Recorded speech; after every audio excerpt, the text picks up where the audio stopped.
The Yamaha MT-09, the aggressive and torquey little super naked that is one of Yamaha's most popular motorcycles to date and a fan favorite.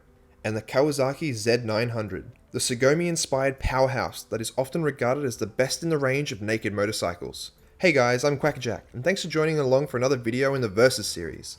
This is one of the most requested matchups I've received, with both bikes from Yamaha and Kawasaki being loved by people from all over the globe.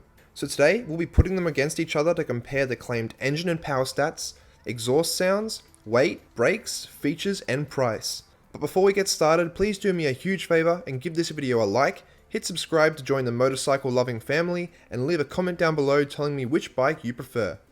Alright, let's get straight into it. First of all, let's get a good look at the styling of both of these motorcycles. I'm going to throw up some photos of both now so you can decide which one you prefer.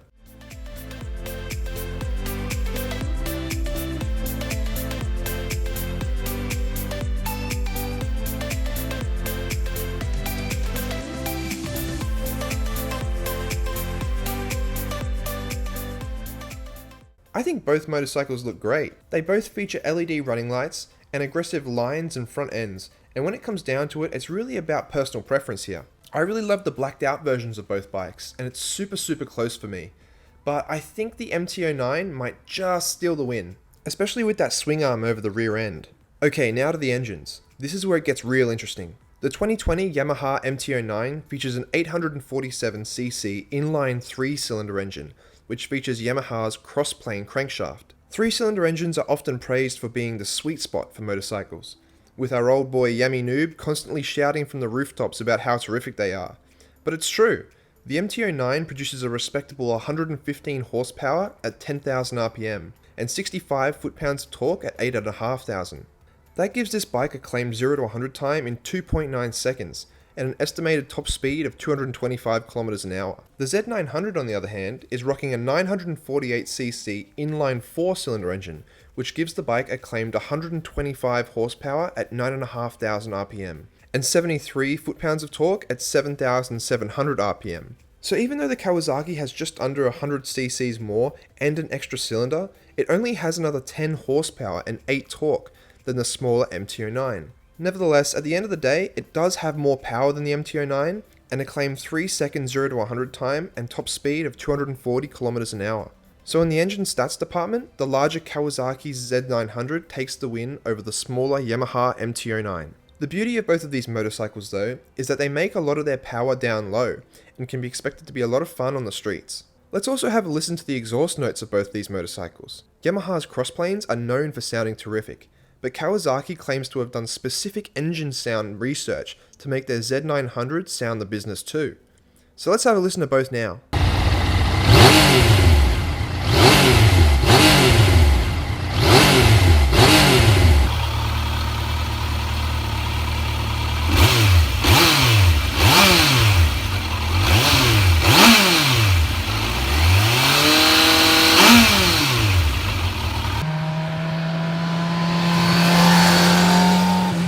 I'll leave it to you, which one do you think sounds better? Now, as for the weight of both motorcycles, the Yamaha MT-09 comes in with a wet weight of 193 kilograms, and is definitely the lighter of the two motorcycles. This is most likely due to the fact it's got a smaller overall engine, and features a lightweight and compact aluminium die-cast frame, which should also add to the bike's overall cornering ability. The Kawasaki, on the other hand, is the chunkier of the two, with a wet weight of 212 kilograms, which is a full 19 kilograms heavier than the Yami. So when it comes down to the weight, the Yamaha takes the win, being the lighter of the two. Moving on to suspension and brakes, the MT-09 features a 41mm fully adjustable inverted fork at the front, and a single shock with adjustable preload and rebound damping at the rear. For its brakes, it has hydraulic dual 298mm discs at the front, and a single hydraulic 245mm disc at the rear, and it comes with ABS as standard. The Z900 also has 41mm inverted forks, with steepless rebound damping and spring preload adjustability, and horizontal backlink suspension. Okay, I'm telling you, that is a mouthful. It's also got dual semi-floating 300mm pedal rotors with dual opposed 4-piston calipers, and a single 250mm rear pedal rotor with single piston caliper at the back. In Australia, the Z900 also comes with ABS as standard. The brakes and suspension on these two bikes are pretty much on par, and it would come down to personal preference as to which one you prefer. You can expect both to perform really well. Now let's talk about the features that come with these motorcycles. They are very well equipped naked motorcycles, although there are some differences in the offerings. The Yamaha features adjustable traction control, a fully adjustable fork, ABS as standard, aggressive styling with a swing arm mounted rear fender, LED headlights, assist and slipper clutch, Yamaha chip controlled throttle, driver mode functions, and the quick shift system from the R1, which is upshift only. The Z900 though has Kawasaki's Sugomi styling, engine crafted exhaust note, LED lights, color TFT display with Rideology phone app connectivity, Kawasaki traction control, multiple riding and power modes, ABS as standard in Australia, assist and slipper clutch, and adjustable brake and clutch levers. Where they differ is that Yamaha features an older and smaller LCD dash, which works fine, but compared to Kawasaki's newer, bigger and brighter TFT display with the Bluetooth connection, it looks a lot like a last gen product. Whereas the Kawasaki is completely lacking a quick shifter altogether, which does come with the Yamaha, even though it is up only. Again, this will come down to personal preferences, and both bikes are well equipped, but considering it's easier to add a quick shifter later on than it is to change your whole dash, I'm going to give the nod to the Kawasaki.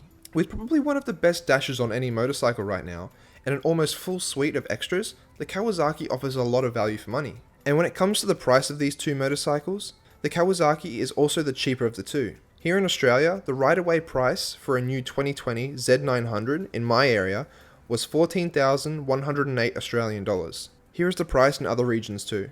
Whereas the Yamaha was just a bit more expensive at 14,249 right-of-way in Australia, and again in other regions here.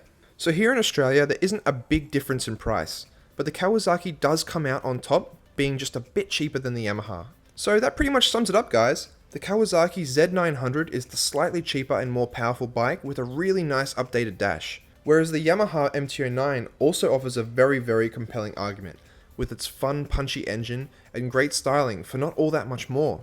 In the end, it will really come down to personal preference and which one draws you in the most. So which one is it for you? Thanks again for watching, guys. The channel has been growing really quickly lately, and that's all thanks to your support from liking the videos and subscribing. So please do just that, and let's have a chat down in the comments about these two brilliant super naked motorcycles. Also, let me know which two bikes you would like to see me compare next. Till next time, guys. See ya!